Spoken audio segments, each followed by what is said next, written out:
Tiyanan! Yeah. So guys, nandito naman tayo sa Rosa del Sol. Okay, bali ganito yung itsura niya from the inside. Etong room na to is yung facing the pool. Paglabas nyo na main house, ganito yung makikita nyo. Tiyanan! Guys, we're here na sa Cubao. Diba? Sobrang aesthetic. Dito rin yung Rosa del Sol Villas. Diyan kami magsistay later. Magla-lunch lang kami dito ngayon sa Mubao. Another hidden gem dito sa Calasiao. If ever mapadaan kayo papunta sa mga beach, itry nyo na din. Mag-chill kayo dito. Lalo napakainit ng biyahe, diba? Pwede nyo siyang stopover. Ito naman siya pagpasok. Air condition din naman dito. So, if ever na pumunta kayo ng tanghali, gano'n, or hapon, na hindi pa masyadong na maaraw pa sa labas, is pwede rin kayo mag-chill sa loob. Tadan! Ito naman yung bao mix, chicken poppers, tsaka sausage, Taiwanese sausage. Ooh. Yeah. Ito yung mix nila. Yes. Let's try. Let's try. Try it. Try it. Try it. Ketchup. Ketchup.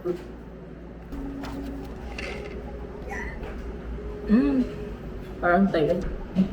Parang Yung tayo. nakain natin kapag nag-iikot tayo sa Juven. Yung parang tagal, Taiwan ng sausage. Yung sa mga abang stick na malutuso pa.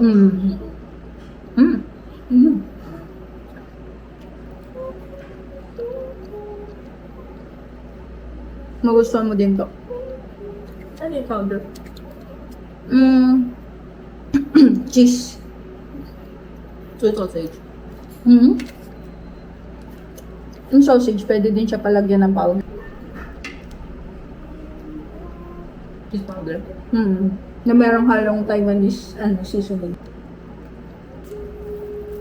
Ito pala sa Taiwan.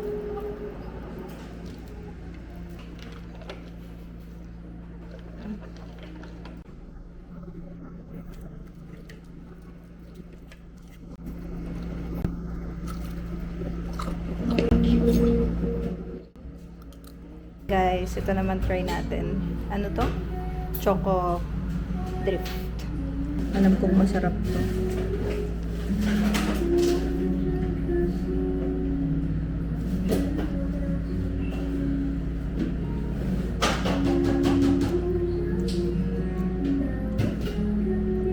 Kaya ako ata magpa-dentista. Ang sakit sa ngipin nun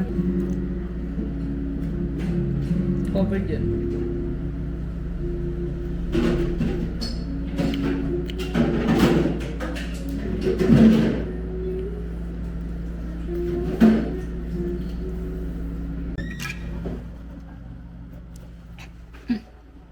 Ito pala yung menu nila. Tiyanan. Ito yung mga food. Konti lang naman yung menu nila. So, di kayo malilito. Currently. Ito, bao sausage, bao pops, bao fries. Pwedeng mix. Tapos, meron din sila mga with rice. Tsaka, ayun, affordable siya. Ito naman yung mga drinks. Merong milk tea float, fruit tea float. Pwede rin mamili ng sugar levels saka ng sinkers. So, ito naman yung mga ice cream. Mura lang din. Ito 65 lang to. So guys, nandito naman tayo sa Rosa del Sol. And kung makikita nyo, napakaganda, labas pa lang. Sobrang Bali style na talaga. Dito, merong 2 car park and meron pa dong isa sa may bandang unahan. So, bali 3 yung pwede mag-park. Let's go guys! Tignan na natin kung anong itsura niya sa loob para mapakita ko na sa inyo kung gaano kaganda dito. Let's go! Okay, bali ganito yung itsura niya from the inside. Makikita nyo agad yung TV and yung upuan. Itong upuan na to is reclining chair. Pwedeng-pwede kayo ditong mag-relax, manood ng TV, maglaro, at alam nyo yun, magpalamig lang. Dito naman sa main house, merong 2 kwarto rin, which is merong tag-isang R-type na double deck. Etong room na to is yung facing the pool. And ito namang room na to is yung facing the garage area. So, itong mga rooms na to, each can sleep 5 packs. So, bali 10 packs ang pwede magstay sa main house. Dito rin sa main house, makikita ang kitchen kung saan kompleto ang mga equipments. Merong stove, microwave, and rice cooker, and kanilang free water. Tapos guys, provided na din dito yung mga panghugas nyo ng pinggan, like yung sponge, tsaka yung sabon. Kaya halos yung dadalhin nyo na lang talaga dito is yung sarili nyo. Guys, paglabas nyo ng main house, ganito yung makikita nyo. Sobrang ganda ng view, lalo pag pahapon na katulad nito. Palubog pa lang yung araw. So ayan guys, ito yung itsura dito kapag kahapon. Sobrang ganda lang ng sunset. Tapos by the pool, ang napaka-clear na pool ng Rosa del Sol. Tapos meron kayo dyang mga pwedeng upuan, pwedeng pagtambayan ng family nyo and friends. Chika-chikahan lang kayo dyan. Diba? And then ito, pwede rin kayo dyan. Kaso medyo maaraw pa eh. Pero sa umaga, yan, pwede dyan mag-almusal, sa gabi, party-party, inom-inuman. Pero drink moderately lang ha. Huwag kayo masyadong majingay dahil may mga kapitbahay tayo dito. Kahapon ko pa gusto mag-swimming kaso tinatamad akong tsaka hindi din kasi ako pwedeng na dahil dun sa lips, hindi ako pwede maglublob ng ulo. So, parang baliwala din, di ba? Ayun na nga. Lip update. Ganito na itsura nyo. It's almost 1 week? Oo, magwa 1 week na. Magwa 1 week na siya. Parang maganda naman yung kinakalabasan niya. Pero may mga part na feeling ko nagda-dark yung sa taas. Sabi naman is yun talaga yung expected na mangyari. Tapos, itour ko na din kayo dito. Ito yung glass house. 2 tong glass house eh. Pero ito munang isa. Ito yung may view ng pool. Yan. Ganyan siya. Kompleto din yung dito, amenities. So, kung kunyari family kayo, extended family, pwedeng isang family dito, diba?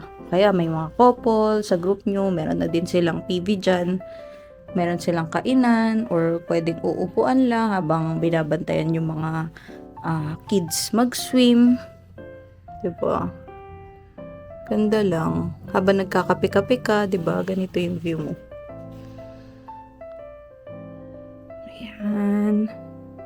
And then, ayun nga, sobrang init ngayon. So, meron din naman ditong aircon na fully working at meron ding electric fan. I think, ito electric fan yan para kung sakaling mainit-init pa din, pwedeng mag-electric fan, or kung di naman ganun kainit, pwedeng naka-fan lang kayo. Yan.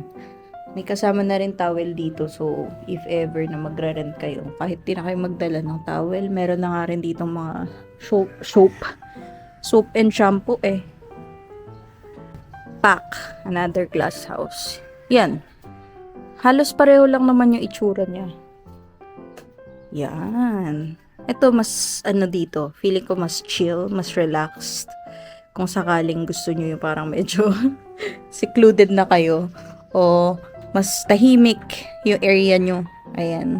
Dito kayo mag-room. By the way guys, pag nirent nyo to, wala silang room rate.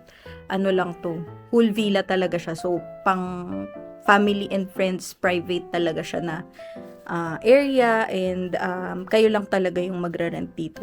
Kayo lang yung nandito if ever na magre-rent kayo. Which I think, okay na okay kung may mga event kayo, ganun. Meron nga dito mga nag-Christmas party, ganyan. Tapos, karamihan naman family and friends talaga. Pero, share ko lang. Anyway, pag uminit dito sa Kalasyaw, sobrang init talaga.